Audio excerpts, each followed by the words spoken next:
We met Marshall Villarreal at the Baytown Community Center after he served as a helper at the annual Thanksgiving feast sponsored by the Baytown Community Alliance on Thursday, November 24, 2011.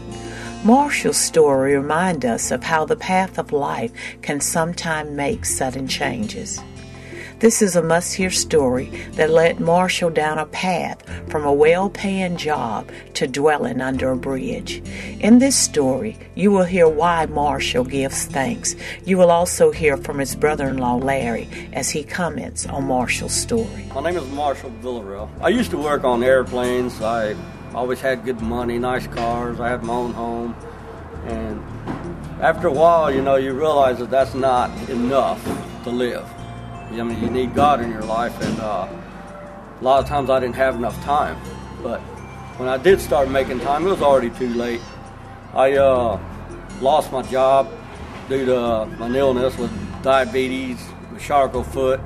Almost lost my leg back in 2008. And after Hurricane Rita in Lake Charles, Louisiana, I lost my car. Because I lost my job, couldn't afford insurance, I got towed away, lost my home, and basically I told God that I just didn't know what to believe anymore, and I told him that I just don't have faith anymore. So things went bad. I was too ashamed to tell my family that I lost my job after everything that I had, and I lived under a bridge for about a half a year to 3/4 of a year. I mean, every night I was getting bit by ants and mosquitoes and freezing to where I just knew I was going to be dead in the morning, And it got to where I used to go to church, Our Lady Queen of Heaven there. I'm Catholic. And I got to where when I went there, I always went to the front with my little godchild, and it got to where I started crying uncontrollably. And every time I walked in there, I would cry. And I could not stop it. And then life just got so dark for me. And I was around a lot of people that were negative, and I just didn't know what to do. I mean, I didn't know what I was going to do from one day to the next. I used to walk around stealing food and just to eat, to live. My foot was already breaking, which it has been broken for a year and a half now, and there's no way to fix it. Time I talked to God, I could not go there and pray at the 24-hour little chapel or anything without just crying. And then one day, I just felt like I just couldn't take it no more, and I walked out in front of a truck. And anyways, the truck, right at the last second, it made a fast right-hand turn. I said, it's not my time. So I went home, and I thought, next morning, I went to my church, talked to my priest, and he spoke to me for like an hour.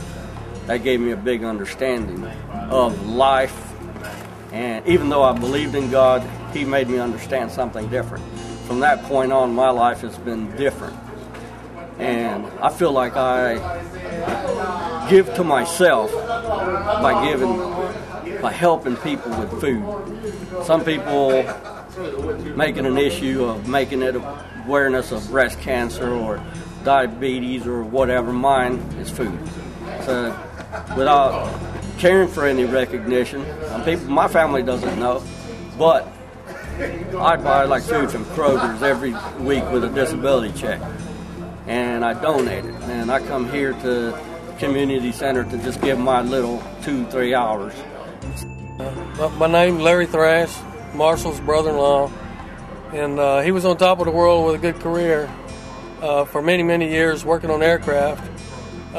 New stuff, military aircraft, all aircraft, commercial, and he got the diabetes pretty badly, and got a disease in a foot. Charcot foot's what it's called, and there's no cure for that, but he became disabled, and we didn't know where he was. He was in Louisiana the last we had heard, working over there, and we didn't hear any more emails, no more phone calls, no contact, and my stepson and I and the rest of the family got together and said, we've got to go find him. So my stepson and his wife, Christina, took a ride over to Louisiana. My wife and I were going to go. They said, no, we'll just go. So they took over there and walked the streets in Lake Charles, asked some people, showed some pictures, and finally some people in a McDonald's said, we know him, that's Marshall. He sweeps the floors here for meals. and we give him a meal when he gets through sweeping the floors. So we grabbed him and brought him home, and he's doing fine, and he's living with me and Francis here in Baytown, and we're getting on real great, and he's contributing to the household. That is why I make it my issue to know and to let people know that God is out there to help you, whether it's helping feed somebody. That is what I do. That is what I feel comfortable with. There'll be other people for other things. For me, that is what I feel God told me to do. And since I've been here, I've been found, I got approved for disability because of my broken leg. I cannot work on airplanes anymore for the rest of my life, but I have a love for God that I know I'm going to be provided for. I have my daughter back in my life. I have my nephews and my nieces. I can live with any of them. So I go from having no home to accepting God again into my life and asking for His forgiveness to having many places to live. My whole family has shown me, and my friends throughout this country that I made while I traveled working on planes, they keep in contact with me always. And I know that it has a lot to do with God, everything to do with God. And that is my story.